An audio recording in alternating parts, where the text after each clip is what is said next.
All right. I love the way Welcome to the replay. Welcome to the live room. Welcome to wherever you are, I guess. Thank you for joining us here as people start to stream into our community table session here this afternoon, all about prospecting and actually getting meetings out of your prospecting efforts. Very interesting conversation topic. We definitely had a lot of intrigue around this, so I'm looking forward to having this conversation as people join in today. I hope that all is well. It is a breezy 99 degrees here in downtown Denver, Colorado. We are one of the states here today that is that's under, I guess there's like some crazy hot weather warning over the course of 4 or 5 different states right now. So yeah, Colorado issued their first excessive heat warning, I think yesterday, for the first time ever. Really? Yeah. Oh wow, yeah, it's definitely it's definitely up there, and you know, the air conditioning in my office is working overtime right now, but that's when I'm glad that I pay for an all-inclusive office, I guess. Exactly. You know? All right, well, let's kick off here. Good afternoon again, and thank you so much for joining us for today's community table discussion: how to prospect in 2021 and actually book meetings, a topic that's near and dear to my heart. So I'm looking forward to having this conversation. My name is Ian Campbell. I am the CEO of Mission Suite, and joining me here again, as always, is Dean Isaacs, the founder and CEO of Vantage Group. Before we jump into this here, I wanted to address a couple of housekeeping items. We're going to be taking questions throughout the session today. So this one in particular, we want to hear your questions about prospecting. You know, we've got a few things that we want to make sure that we touch on, make sure that we discuss, but we want your questions about prospecting. So as they come up, if you have any specific questions for us, definitely let us know. Drop them in the Q&A feature in Zoom, which is instead of don't use the chat if you can, but use the Q&A feature instead. That helps us to kind of keep track of things a little bit more effectively on our side. For those that don't know, Dean here is a serial entrepreneur with over 20 years of hands-on business growth, sales, and marketing experience. He works with business-to-business companies across the U.S., and they range from startups to Fortune 500. He loves helping small and mid-sized businesses achieve their growth goals by developing and implementing high-impact sales, marketing, and growth strategies.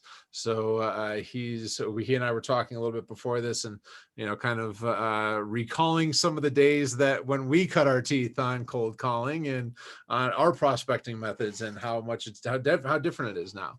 And Yeah. so yeah, it's gonna be a good conversation. Yeah, back in the dinosaur era, right? Right. Right, exactly. I still remember actually prospecting by walking around and just knocking on doors. They didn't even give me a phone.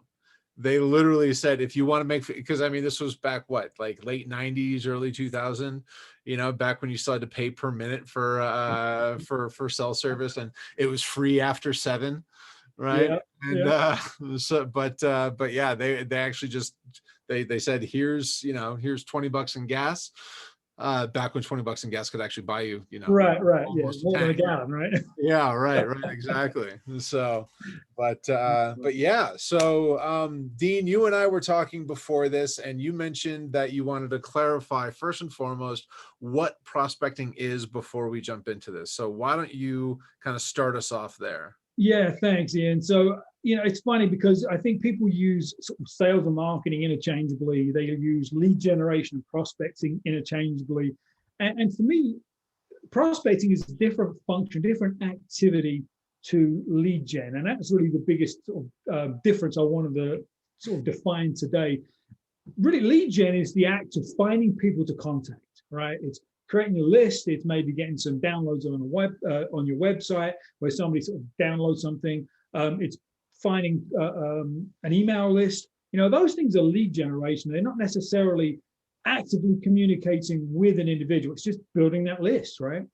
Whereas prospecting is actually reaching out to a human, with the goal of having a conversation. And really that's what prospecting is in, when I think about it, it's initiating contact, right? And starting a conversation. That's what the act of prospecting is, versus just pulling a list from the book of lists and saying, that's, you know, that's prospecting. No, that's generating a leads list. Right. So you need the leads list to start your prospecting activity, but they are different functions. So I just want to make sure we were clear there, because I think lead gen tends to be more of a marketing function these days, you know, but prospecting squarely stands on the shoulders of sales without question. You know, and that's an interesting distinction, because, you know, people use lead list and prospect list interchangeably too, right? So, you know, so a prospect list is sounds like it's not really a thing per se, right? I mean, you've got your leads list, but you prospect on that, off of that leads list. Yeah, I would say if you really have a prospect list, it's a lead that's interacted with you, right? You've had some kind of interaction with them, so there, you may call it a qualified leads list, right, or a high probability leads list, versus just this thing that I downloaded with 100 names on it. Right, so that's when the difference is. Prospecting is when you've actually had interaction with those individuals, and it may be that you haven't spoken with them, but they requested a demo. Right. To me, that becomes a prospect, because they're asking for, you know, asking to see your stuff. Right. So it's a qualified lead. So there is a subtle difference there in my mind. Yeah. Gotcha. Interesting. Yeah, because I mean, I've and that's a trap that I have to admit that I've fallen into any number of times too, is kind of using those terms interchangeably and just be like, well, just the people that you talk to, right? And it's kind of like the catch-all, right? I mean, whatever that is, whatever you want to call them, but it's good to kind of set that expectation right off the bat. Yeah, and you know, in the CRM world, right? I think even being clear on defining what a lead is within your organization versus a qualified lead or a prospect or an opportunity. There's all these sort of sales terms, and a lot of times they're not clearly defined. And so when marketing says lead and sales says lead, they're thinking about two different things. So then we wonder why marketing and sales don't always work well together. So getting those definitions down are really critical. Right. Absolutely. And someday we'll get them to talk to one another and maybe actually do the job. We hope, right? We hope. Yeah, exactly. So, you know, we talked about, obviously, we've, you know, this webinar here panel has generated some interest here, and, you know, no small part, I think, probably because, you know, I mean, there's been a lot of talk recently, and, you know, Merrill Lynch being the latest big name in this, that to declare cold calling dead, and to basically say that that no one's cold calling anymore. We're not allowing, you know, Merrill Lynch isn't even allowing the trainees to do it anymore.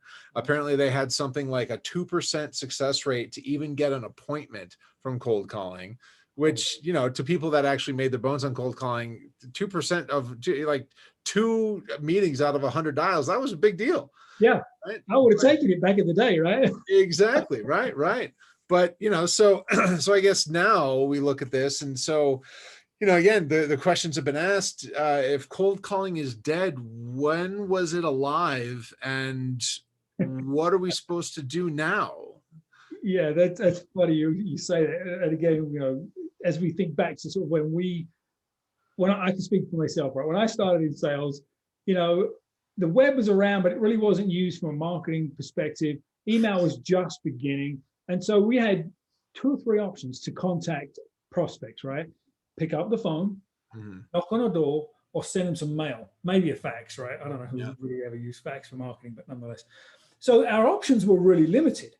And so cold calling did work because there weren't many other choices. And then from the other side of the coin, buyers, our targets, weren't getting bombarded 24/7 with this thing, right? And every channel, social, email, digital, text, blah, they didn't exist. And so they weren't being overrun with all of this inbound interruption, and they were much more likely to pick up the phone.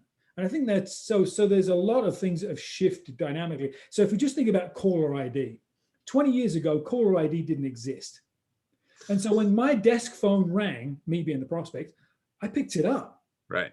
because it could have been the boss, it could have been a client, who knew, right? And so that just one mechanical filter didn't exist. So there's a lot of reasons why at the time cold calling worked, because it was, again, one of the only options. You didn't have all these technology barriers. But why it doesn't work now, I guess that's like the next part of the conversation is, I'm not ready to say that cold calling is completely dead, right? Take it out back and shoot it. But well, the second that we say it's dead, it's all of a sudden people are going to start doing it again. They're going to start answering phones again, right? Yeah, exactly. But I think that the truth is that any single channel of outreach, any single method of prospecting is less effective on its own. And we'll get into multi-channel here as we talk. But if we just think about calling, you know, I don't know about you, but do you answer the phone when you see a caller ID of a number you don't recognize?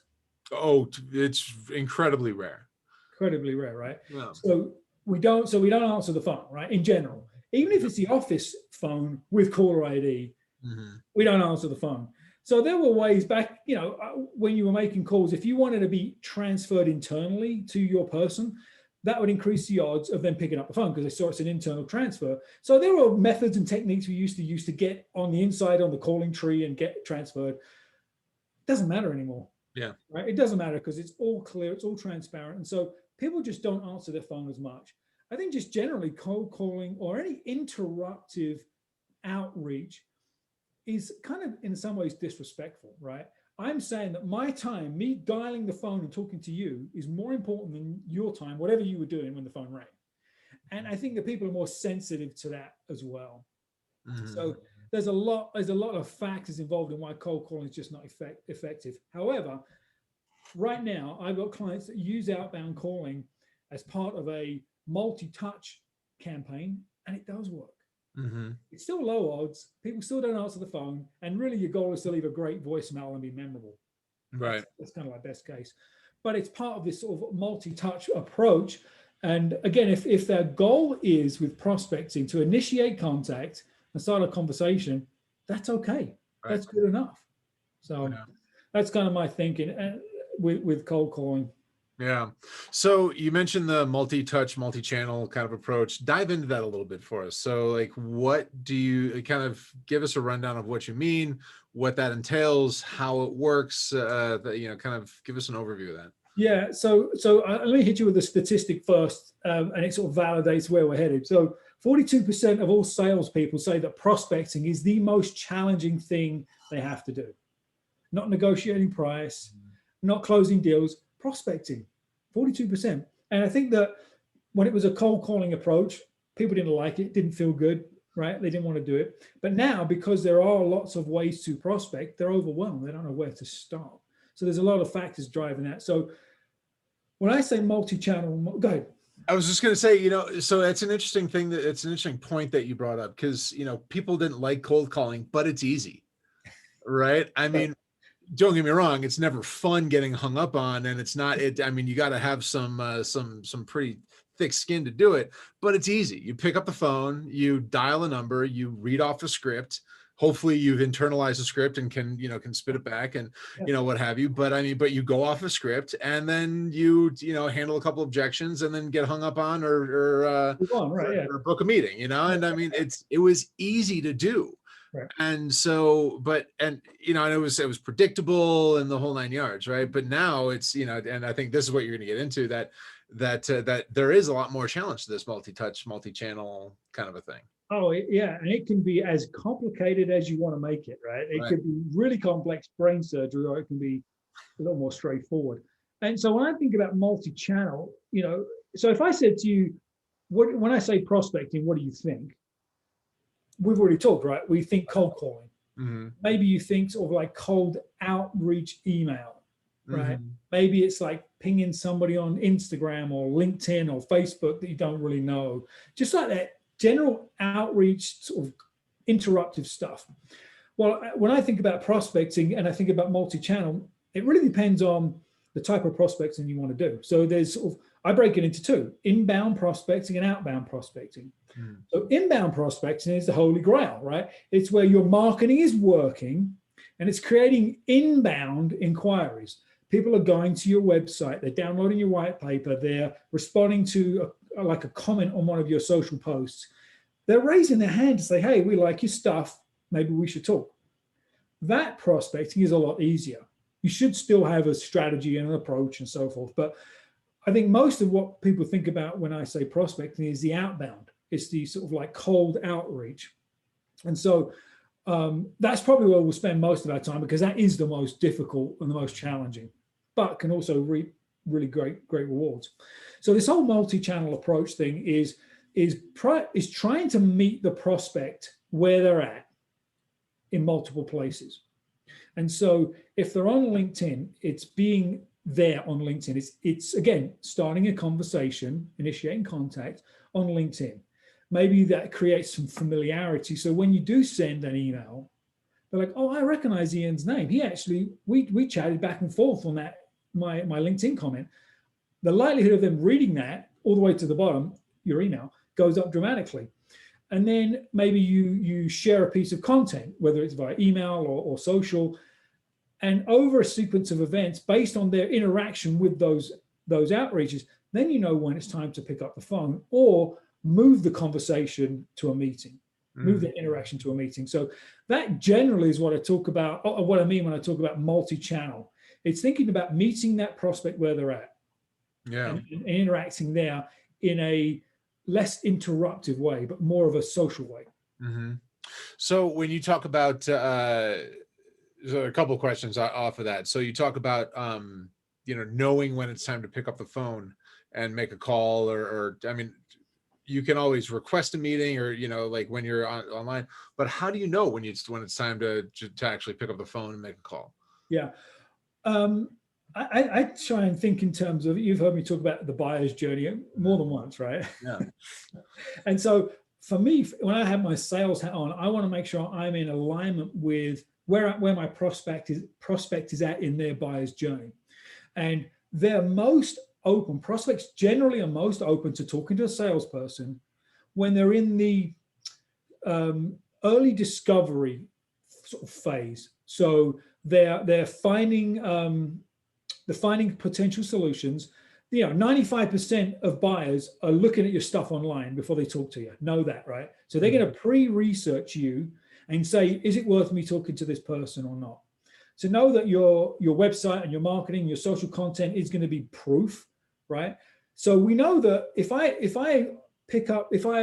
request an appointment, or I try and get them on the phone, and I talk about the most fundamental things that we do, I'm already out of sync with where they're at, because they're past that. They already know we do this stuff.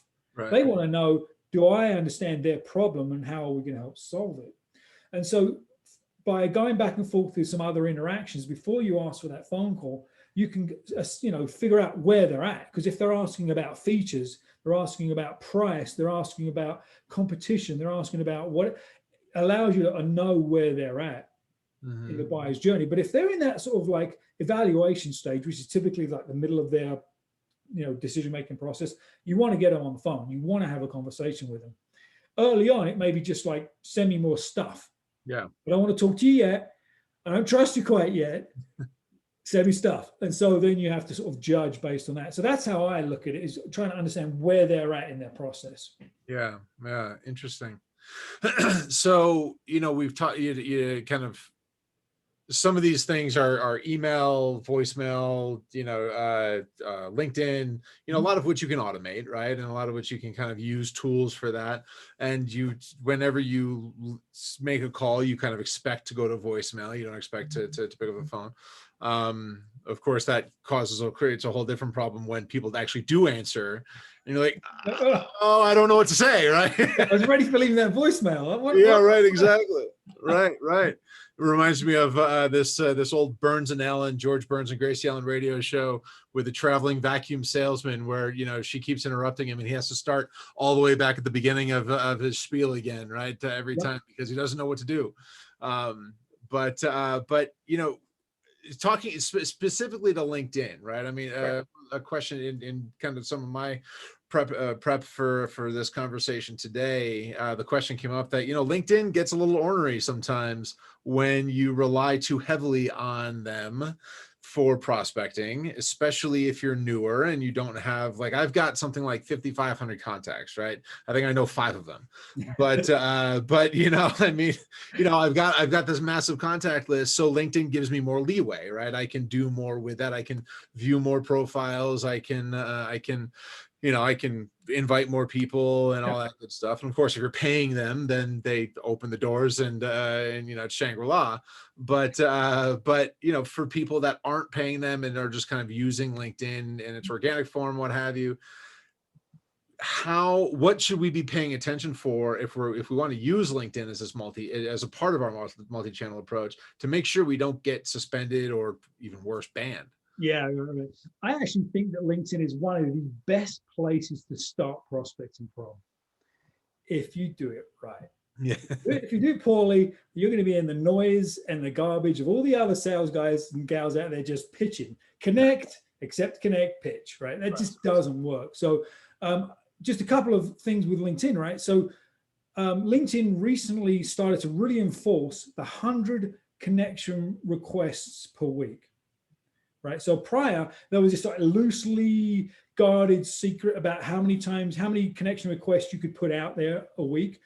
It's 100 now. Right now, we've looked at a lot of different profiles. I've looked at a lot of different statistics, and they stop you from reaching out and connecting with people at 100. Is that no matter your profile for whether any? you're paying for it, whether it's the newbie with 1 connection or somebody with 100,000 followers? They've really locked it down. Okay. So they're obviously trying to protect the validity of their platform as well. And so the thing I would say with all prospecting, regardless of what channels you use, the thing I would say, write this down, anybody that's on this call, hyper personalization. That is the key to success. Not the generic personalization that says, hi, Ian, I see you're the CEO of Mission Suite. You run a marketing automation. We work with marketing automation, and we do this cool stuff. That's generic. That's not personalization. That's lazy. But hyper-personalization is, before I even can try and connect with you, I go through your profile. I look at your posts. I interact with you as a human to human on your posts, and I make genuine, thoughtful comments. My goal is to get you to comment back on my comment. That's all I want to do.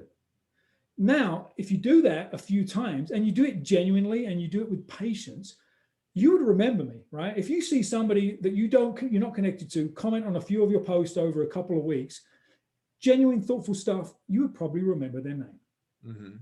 And so then when I sent the connection request and I personalized a note and said, you know, it's been really fun and cool just chatting with you on your post. I'd love to connect with you. And here's the kicker, right? We're not connected, so I don't see all of your posts. I'd love to see all of your posts when they come out. I'd love to connect. How many times out of 100 are you going to connect with that person? Yeah. Probably every single one, right? Right. So that's a way to, that's the beginning of personalization, right? Super hyper personalization. So now you started to build a little bit of a relationship with this person who could be a prospect. And then if you message them, there's a higher likelihood they're going to read it, and there's a higher likelihood they're going to respond. And I'm not saying you go straight for the throat, right? And you go right for the sales pitch, but start a dialogue there. And then you can say, assuming there's reciprocity in the conversation, there's energy, there's right feedback and all that good stuff, say, you know what? Sometimes messaging on LinkedIn can be kind of a nuisance. Here's my email, or can I get your email? I'd love to continue this conversation via email or even Zoom if you've got a few minutes. You know, again, very conversational. I've found that conversion from the LinkedIn messaging kind of sequence to a meeting is really, really high, because you've already built a bit of rapport, a bit of a relationship. So that approach makes a big difference. And that's completely different to 99% of all the other garbage that's out there on LinkedIn in terms of prospecting. The other thing I would say is, if you do have a leads list and you have an email address and you want to leverage email earlier in that process, you certainly can. But that's where the hyper personalization comes in again, because you can go back to their content, go to their website. There's another tip for you. Go to their website, look at their careers page and see what positions they're hiring for. Maybe you know somebody, or maybe there's an association or a connection you can make to help them with that. Put that in the email. Don't talk about yourself. Mhm. Add value. Every communication, every contact should be of value. So that's a really great way to do that. If you see now, you can set up if again, this is like, take some time, but you can set up a Google alert for that individual. So anytime Google posts content about that person, you get it, you can comment. You don't Mhm. have to wait till that Twitter feed, fills up with content. You're Yeah. ahead of it. So I think any of those things allow you to personalize without trying to sell a thing. Because again, we're just trying to establish a relationship to start with. Yeah.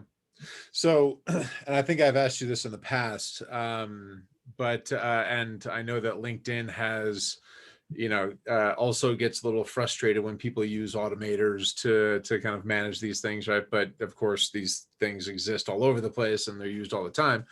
But should we stop using those kind of automation tools, because you can't hyper personalize something like that on an automation tool? Even like, I mean, I use some of the ones that if anybody from LinkedIn is watching, I don't use this tool, but I mean, there's a great tool out there that somebody in my position might use at some point, called Alfred, and they, so they allow you to it's generic personalization, right? High first name, so on and so forth. But then they can go, it can go in, look at their profile, and then like recent and drop a like on a recent post and things like that. So it's a way to engage and kind of, again, kind of like you say, at least see a name, but it's not a conversation. So Right. should those go by the wayside now, or? Yeah, I think it depends, right? I think that technology is a big leap ahead from the prior generation of LinkedIn outreach automators, right? Which are super generic. So that's a step in the right direction. I think it depends on your business. Most of the clients I work with aren't looking to do thousands of transactions a year. Right? They're Mhm. looking for, let's say, less than 50 high quality transactions, Mhm. perhaps, right? And so their sales funnel looks very different to somebody that's wanting to do hundreds or thousands of transactions. And so you have to sort of reverse engineer the process, reverse engineer the sales funnel, and understand your numbers. If you know your conversion rates are X, and I have to make X number of outreach step by step through my sales funnel to get to my number, I may have to leverage the automators as well, right? Uh-huh. But if I know that I convert 25% of my LinkedIn meetings, let's say, to prospects, and I convert 50% of those into clients, and I only need 20 clients, I can probably do hyper personalization because I'm looking for a much more high quality, probably a more complex sale, more in depth sale. But if I'm selling widgets, even if it's services or products, I need volume. So Yeah. I think you have to really understand the individual sales funnel. Mhm. But even with the tools, you've probably got your top 10, top 20, top 25 list.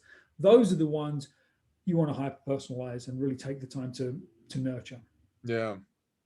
So, uh, when we were talking about that, when we were advertising this panel here, we talked a little bit. We talked about messaging for prospecting, right? To kind of set yourself apart, and obviously part of that is what you just talked about, and actually getting hyper personalized with that.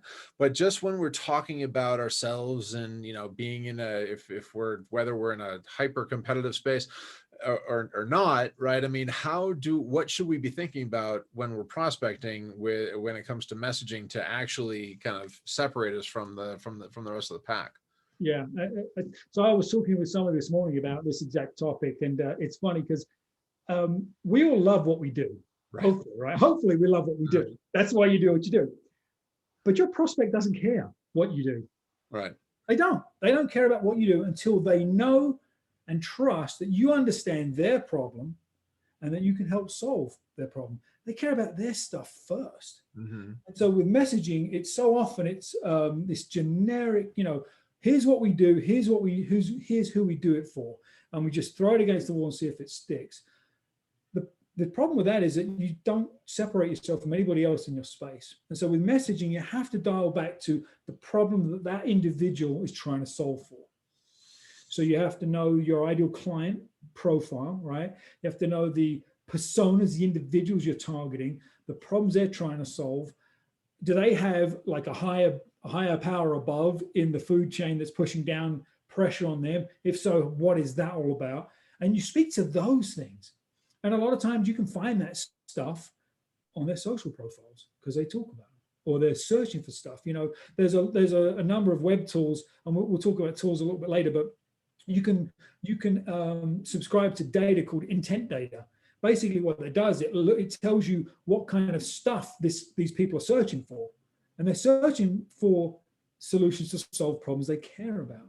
So that's how you frame the messaging up first, is you speak to their problems and their challenges, not even how you can solve it, because they don't care yet. You need to connect at that level first. So I think that's sort of the first thing.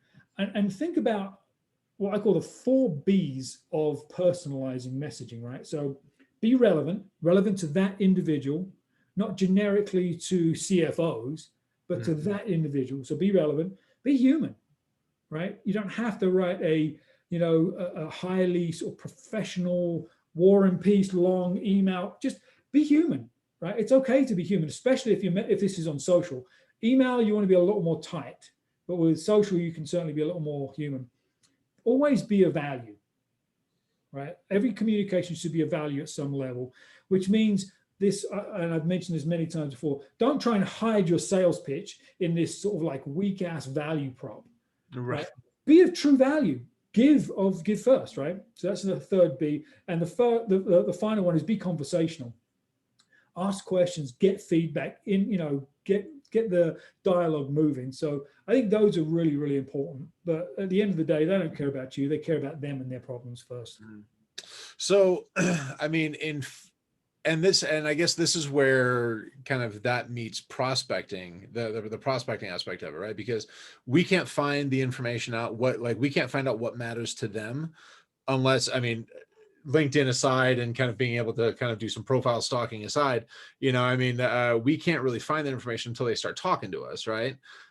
So, but you look at, everybody is more is better communication, has more experience, is, what like insert generic platitude here, right? And but that's what sets me apart from anybody. No, it doesn't, right? I mean, that's exactly what the last 5 people told me, right? And I'm sure that's what the next 10 people that in your industry are going to tell me as well. So how do we go about again, assuming that we're not able to see this stuff, how do we get people to actually give us the time of day to so that we can find out what really matters to them? Right. Yeah. The $1 million question, right? It is. So I think there are a few approaches that we can consider. One is not if let's say CFOs are your target. We'll just use that as our example today. Not all CFOs are your target. Right. So if it's CFOs for companies that run between 5 and 50 million in revenue, doesn't mean all CFOs in companies between 5 and 50 million are your target. Right? Sure. So it's okay to really get narrow as possible, as niche as possible as you think about your target list, right? We talked about lead lists, because the more your organization and your brand is seen as an expert in that niche, again, the higher likelihood they'd have heard of you, or that you'll come across with more credibility than the competition that generically works with CFOs. So narrow that. I think there are some other like tools, right? Let's get smart here and use some tools. So there's a set of tools called IP trackers that you can set up on your website. And this isn't the same as like Google Analytics, but this tracks who comes to your website and thinks they leave without a trace, right? You're on the web, you're leaving a trace. Trust me, you're leaving a trace. And so there are ways to sort of like stalk people without them knowing. And so simply installing an IP tracker on your website, you can see the people that have come to your website. Obviously, Google Analytics will give you some of that data too. And you can see, wow, I've seen 3 people from this same company come to our website and all land on our services page for our ABC service. Do you think that's a much easier outbound call? You don't necessarily want to say, I've been stalking you online. Right. You have help but notice you showed up to this page. Yeah, right. I know where you live. Right. Yeah. but it's a much easier call to prepare for and to align that value. Because if they're looking for a particular solution, let's say, the likelihood is you can define the problem pretty easily. So I think just using some tools like that can be really, really powerful as well. So when you're talking about prospecting, niching down, I'm sorry, prospecting and niching down, what do you say to people who are concerned that they're going to start losing business because they're niching down? You know, I love this question, Ian. Yeah. The Seth Godin, as many of us know of, if you haven't heard of Seth Godin, if you just Google Seth Godin will come up first. Talk about a powerful brand, right? So Seth Godin is a marketing guru, and he says, strive to serve your smallest viable audience, right? And what he means by that is you want to be perceived as an expert in a small marketplace, because you can align everything you do with the problems that they have. We talked about personalizing, not being overly generic. You know that certain roles, certain industries have consistent problems, and everything you do speaks to solving those problems, being an expert in the industry, being visible. It's much easier to be visible in a small market than to be the expert in your widget across every industry, right? You're more visible across every platform and you're perceived as an expert. Now, the truth is you can have more than one niche. You don't have to do just one, but you have to wrap your marketing and message around that.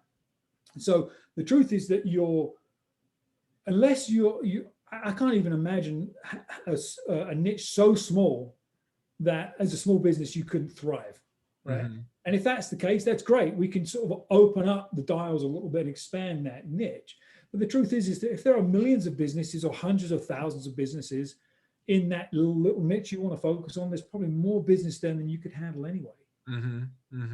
So it's actually the complete opposite to what people think. When you're all things to all people, you're not a specialist to anybody. Yeah. And so anybody who's watching, we actually did our first community table session was about identifying your target, right? And target. And that's on Mission Suite's YouTube channel in the community table playlist. So you can go back and see more of that. But I do want to touch on, without going as deep as we did there during that session, I want to touch on the question of how do we go about finding and deciding on a niche? Because there are so many people that don't do any, that can't do any prospecting because they can't decide who to go after. Right.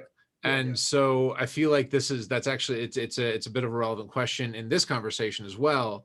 So how do we decide this is the target? I'm an ops consultant for X, right? And like how do we go about deciding on that? Yeah. I think one of the easiest ways is to analyze your current customer base. Right?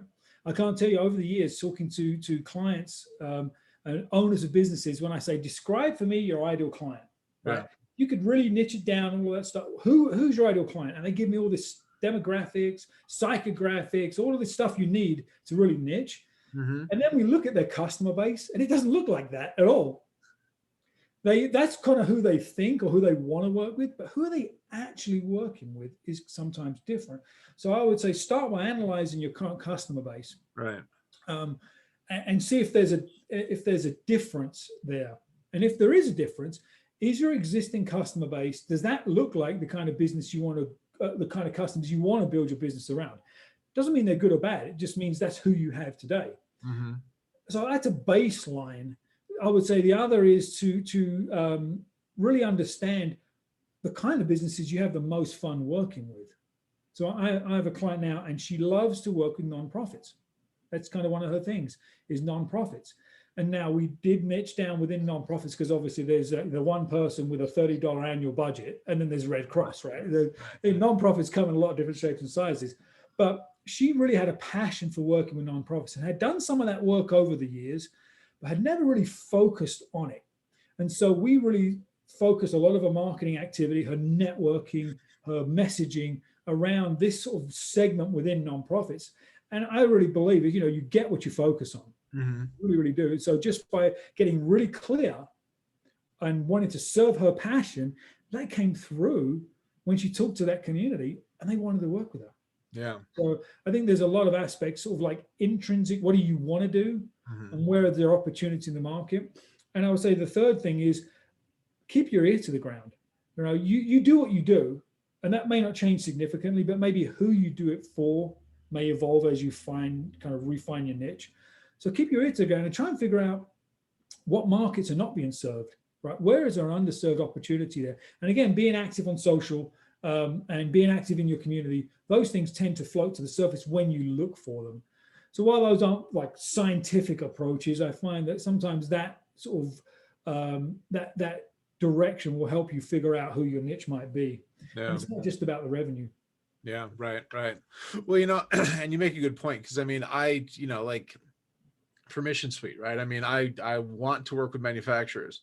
I look at my, I look at my client base, and consultants love Mission Suite, right? For whatever reason, consultants, yeah, right? Consultants love Mission Suite, and it's one of the, and in no small part, I'm sure, because I was a consultant for so long, and I built systems into this thing, and I know how to tell, like that kind of a thing, right? So no, so Yeah. but being able to define that and saying I can work with, I work with consultants that are having a hard time getting out and prospecting and finding new opportunities, is because we automate referrals, all that, whatever, blah blah blah blah blah. But I mean, that kind of a niche. And I guess another thing to consider that I'd be interested in your thoughts on too, is that I keep telling people that just because you niche down on your target doesn't mean that you're necessarily turning away business that's not inside of that niche either, right? Absolutely. Yeah. No, that's a really, really good point.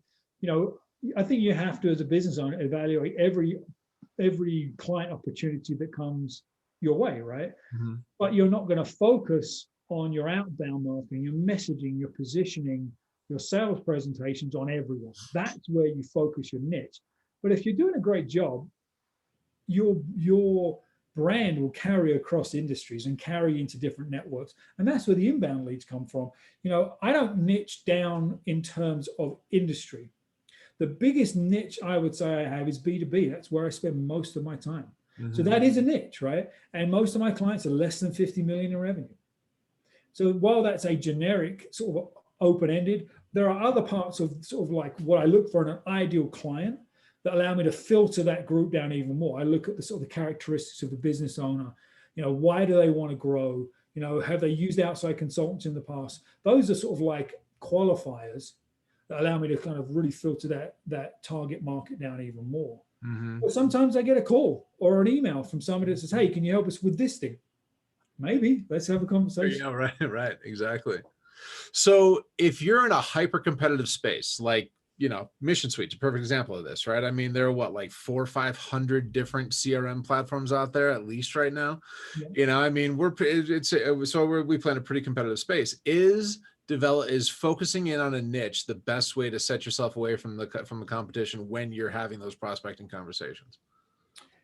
Yes, it's one of the ways, right? So just defining your niche is one sort of half of the equation. The other half is how do you position yourself to take advantage of that niche? Mhm. So there may be a need. So if I compare Salesforce to Mission Suite, there are a lot of comparisons that are similar, and there are a lot of comparisons that are completely different.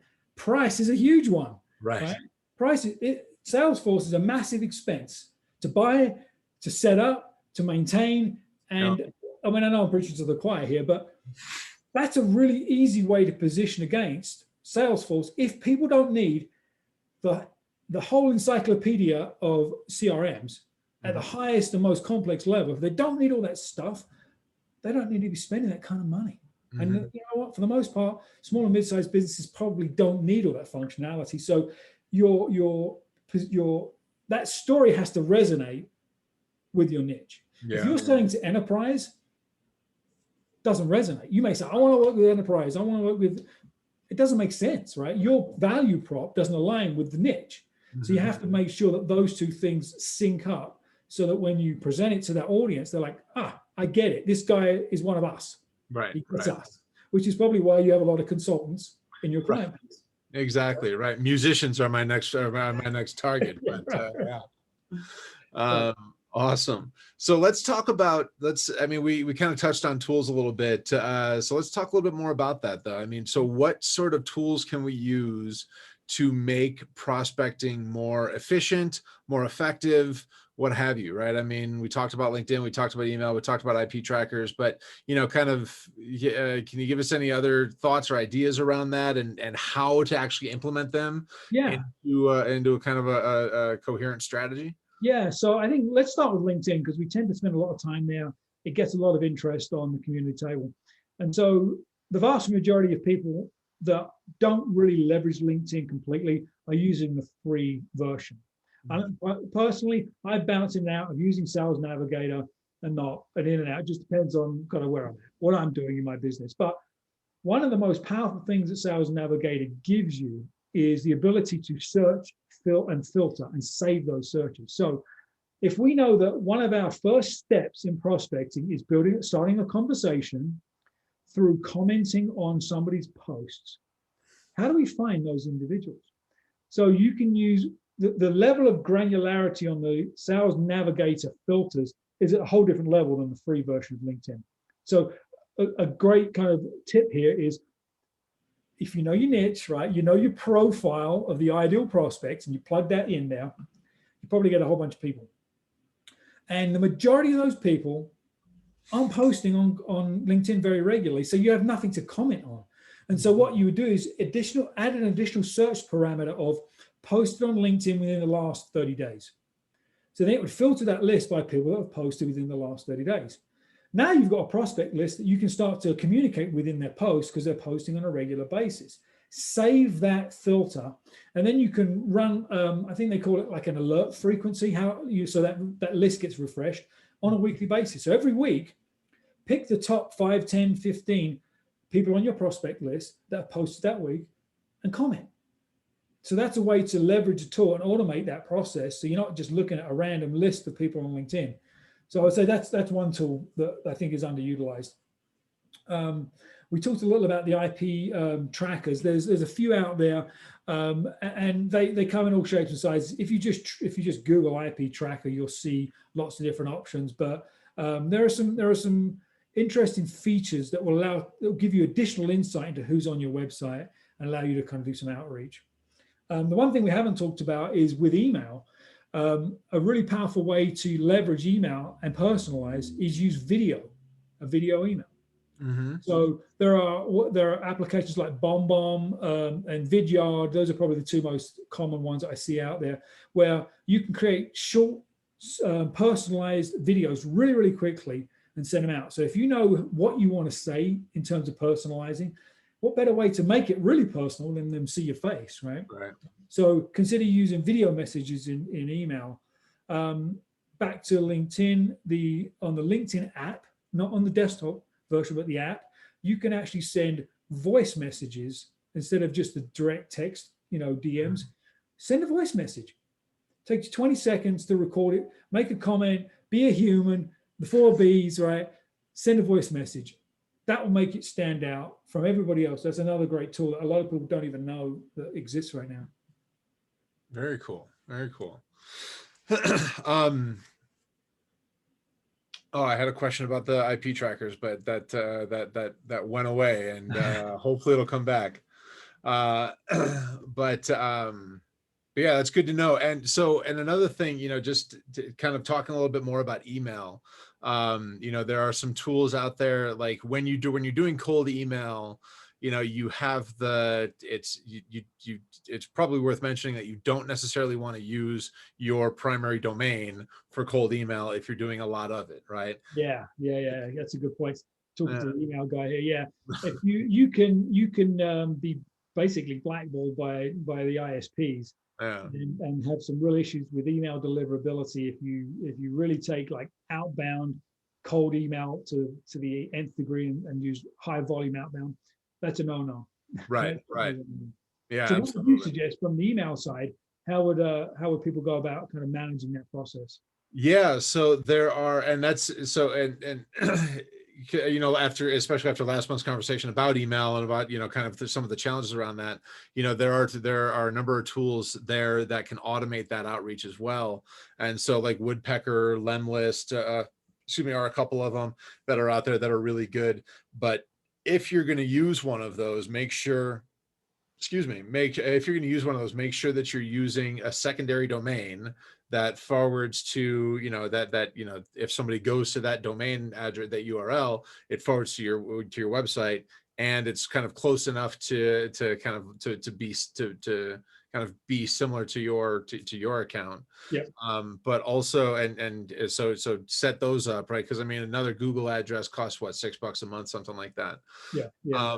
But also there are email warming tools out there as well that can help you maintain your email address and help you maintain that reputation to minimize the amount of time you spend in the spam filter, right? Yeah.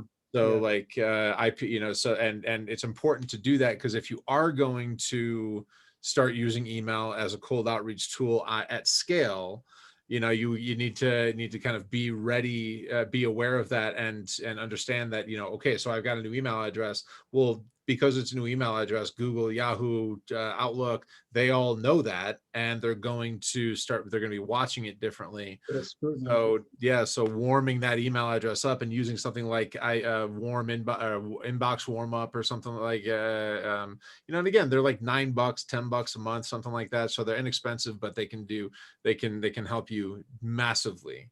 Yeah. Yeah. That's good. Well, and again, we touched on this a little last month, was how you build that list, right? If you're really getting a genuine, engaged opt-in list, you have a lot less to worry about than if you're just trying to buy a list and sort of like go to email volume at scale quickly. You're gonna run into trouble. You just are. A lot of the email service providers won't even let you download a large list without validating it, and there's a whole process to go through. So if you follow the sort of methodical, engaged, personalized approach, you can move that relationship forward and get them onto your list with a simple download, right? Right. Super easy. Offer that thing for free maybe it's in a DM on LinkedIn. Hey, I have this great thing I think would help you after you've had some engagement. They click on the link, they go to the landing page, they put their name and email in, they're on your list, and they know you. Yeah. Right. And so they're not going to mark you as spam, probably. Right. So I think that's part of this, again, multi-channel, multi-touch, is thinking about the relationship with those individuals. It's not, again, for most of the clients I deal with, it's not 1 million transactions a year business or 1,000 transactions a year. That's a different business, and you take a different level of risk of that volume. Right. And I guess that's another thing that's, you talk about that relationship that, kind of think about it in the way that you communicate with a friend or, with a connection, right? I mean, there are times when I have to say, like my wife, right? There are times when I have to send her an email for something. There are times when I text her. There are times when I call her. There are times when I just wait till I get home and, and talk to her in person, and so, but kind of considering that, I mean, it's a multi-channel, multi-touch kind of an approach, right? And so we use different mediums to communicate based on what's appropriate at the time. Yeah. And so and I guess the key takeaway that I'm pulling away from this conversation is that we have the same capacity now with prospects and prospecting, so that we can kind of start to develop a relationship at a deeper level with more intention behind it than just, oh no, it's just, I got to get them on my email list, otherwise I'm never going to be able to see them again. Yeah. Right. Yeah. I was listening to a video earlier in the week, and this person was talking about cold outreach, email in particular.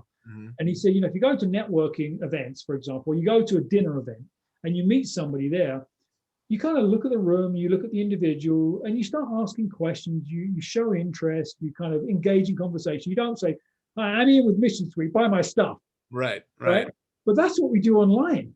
That's what we do with our email. Now, I will say, if you use email for part of your sales process, it's okay to have a sales email in there every now and then. Sure. That's totally fine. You don't start with a sales email. So in that sort of in real life conversation, you're asking questions, you're showing interest. And the reason they want to talk to you is because you're interesting. Mhm. You're interesting because you're showing interest in them. Right. So be interesting online too, or in your voicemail or in your little video email. Be interesting by being interested in them. And that's that personalization piece as well.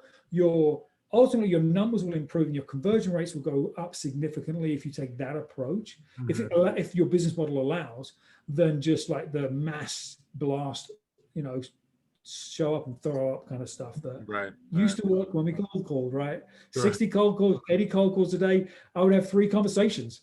Yep. Okay. We got a lot more options now. Yep. Absolutely. Absolutely. That's it, man. Well, so any last tips or tricks that that you want to leave everybody with today? I guess the last point I would maybe reinforce is be conscious of, are you doing outbound prospecting to someone that doesn't really know you yet? Mhm. Or are you doing inbound prospecting, which means you're responding to somebody that showed interest in your stuff? Right. And the reason that's important is they're probably at different places in their journey. Outbound prospecting, we don't know if they're even interested in our stuff, Mhm. right? But inbound, they are. They already have showed interest. So make sure that you structure your messaging accordingly, so you feel like you're in sync with them and not like, this guy doesn't get me at all. Right. Right. Excellent. Excellent. Well, I think that that wraps it up for the questions that I had here today. I think it was a great conversation. I appreciate the time. It was a lot of fun. Yeah, absolutely. This is a big topic, and there's a lot to talk about for sure. For sure. And Dean, just for people that don't know you, where can they find you? Yeah, so you can search Vantage Group Denver online, and you'll find me there. Or just search my name, Dean Isaacs, on LinkedIn, and you'll find me really easily as well. Perfect. Perfect. Awesome. Well, everybody, thank you so much for joining us here today. Everybody on Zoom, everybody on Facebook. Thank you. Thank you for being here. And I will definitely look forward to seeing you again next month. All Thanks, right. everyone. Have a good one.